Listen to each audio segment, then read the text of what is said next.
नमस्कार मित्रांनो, समांतरभुज चौकोन आणि त्रिकोणाचे क्षेत्रफळ या व्हिडिओ विषयामध्ये आपले स्वागत आहे। या विषयामध्ये आज आपण शिकणार आहोत प्रस्तावना, एकच पाया आणि त्याच्या समांतर रेषेमधील आकृत्या, एकच पाया आणि त्याच्या समांतर रेषेमधील समांतरभुज चौकोन, त्याचप्रमाणे एकच आधार आणि त्याच समांतर रेषेवरील त्रिकोण। तर चला, प्रथम आपण बघू क्षेत्रफळ। एखाद्या पृष्ठभागाचे परिमाण किंवा मोजमापन करणे म्हणजेच त्या आकृतीचे क्षेत्रफळ होय।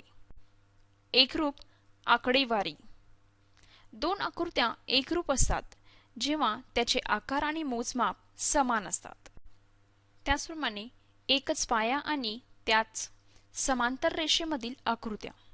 समांतरभुज चौकोनाचे उदाहरण घेऊन एकच पाया आणि त्याच समांतर रेषेमधील समांतरभुज चौकोन शोधू।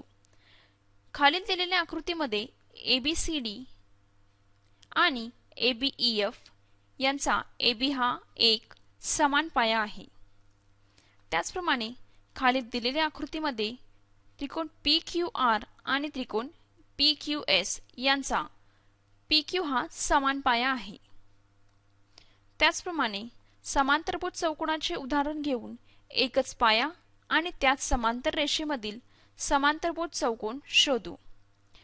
ABCE आणि ABDF यांचा AB हा समान पाया असून एकाच समान रेषांवर AB आणि ED वर आहे, ज्यामध्ये ABCE चा शिरोबिंदू C आणि E आहे। त्याचप्रमाणे पाया ED ही समांतर रेषा AB वर स्थिर आहे। खालील आकृतीत आपण बघू शकतो।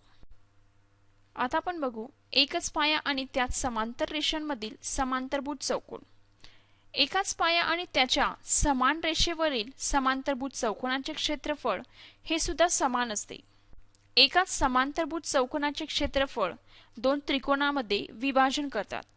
एकच पाया आणि त्याच्या समांतर रेषेवरील समांतरभुज चौकोन आणि आयत यांचे क्षेत्रफळ समान असतात। आता आपण येथे बघू एका समांतरभुज चौकोनाचे क्षेत्रफळ हे त्याच्या बाजू आणि शिरोलंबाच्या परिमाणावर अवलंबून असते। आपण येथे आकृतीत बघू शकतो। त्याचप्रमाणे गुणधर्म। एकच पाया आणि त्याच्या समांतर रेषेवरील समांतरभुज चौकोनामध्ये समान असतात।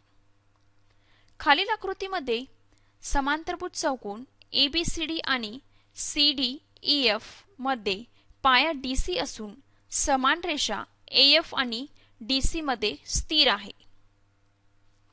त्याचप्रमाणे आपल्याला सिद्ध करायचे आहे की AR बरोबर ABCD आणि AR बरोबर EFCD। त्रिकोण ADE आणि त्रिकोण BCF मध्ये कोन DAE बरोबर कोन CBF म्हणजेच आपण येथे बघू शकतो कोन AED बरोबर कोन BFC, ED बरोबर FC म्हणजेच काटकोन आहेत। कोन ADE बरोबर कोन BCF।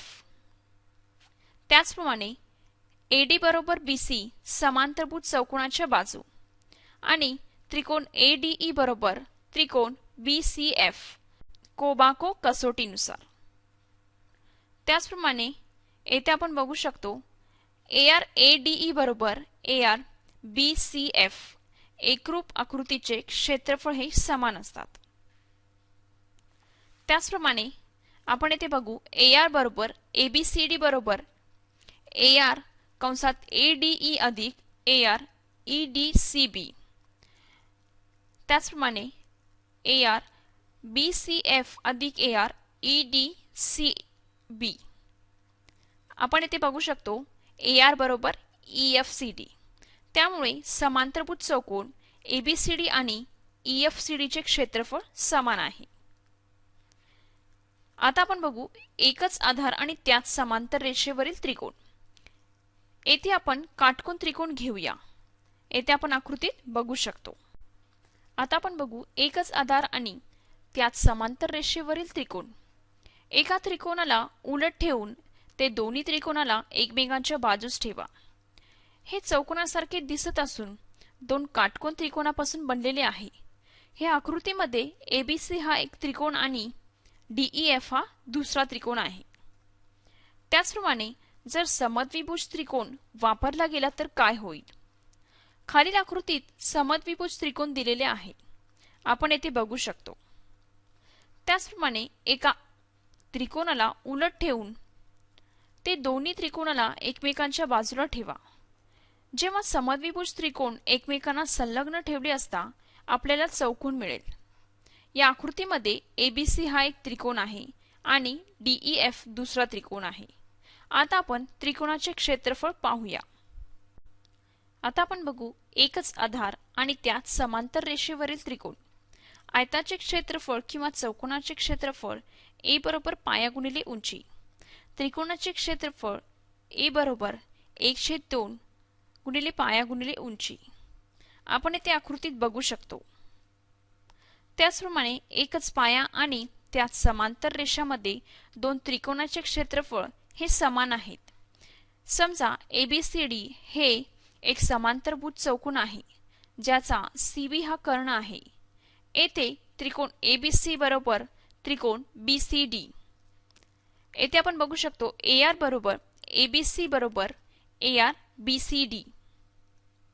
त्याचप्रमाणे AR बरोबर ABC बरोबर 1/2 AR ABCD 1/2 AB गुणिले CE। आता ABC चे क्षेत्रफळ बरोबर 1/2 पाया AB गुणिले संगत शिरोलंब म्हणजे CE। त्याचप्रमाणे एकच पाया आणि त्यात समांतर रेषामध्ये दोन त्रिकोणाचे क्षेत्रफळ हे समान आहेत। आता येथे आपण परिमाणांना दर्शवण्यासाठी काही उदाहरण बघू।